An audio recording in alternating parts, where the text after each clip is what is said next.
I anava a dir que en ple mes d'octubre, aquest vídeo està enregistrat el 18 d'octubre. Doncs en ple mes d'octubre hi hauria gent banyant-se a la platja.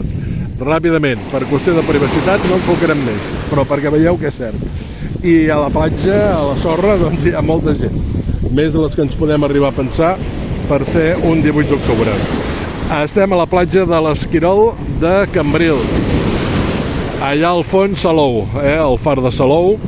I aquí, si enfoquéssim una mica cap amunt, veuríem Port Aventura, que es veu perfectament, el Ferrari Land i la muntanya, el Dragon Khan.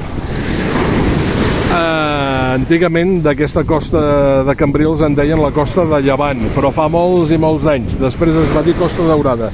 I una vegada em van preguntar per què se li diu Costa Daurada. Doncs quan li vaig explicar amb un no s'ho creia.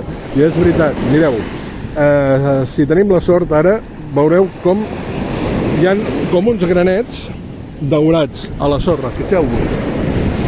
Quan marxa, ara que marxarà l'aigua i el sol hi brilla, ho podrem veure. Com hi ha uns granets de sorra, com una mena de pepites, que són daurats.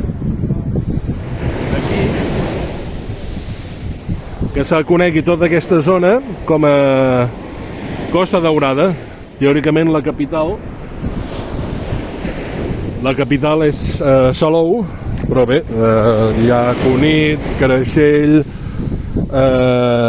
Torredembarra, l'Hospitalet de l'Infant, bé, tots aquests pobles i ciutats que hi ha. Doncs aquesta és l'explicació de la Costa Daurada, per què se li diu així. Doncs des de la platja de l'Esquirol, salutacions ben cordials, en ple mes d'octubre, gaudint de les meves vacances.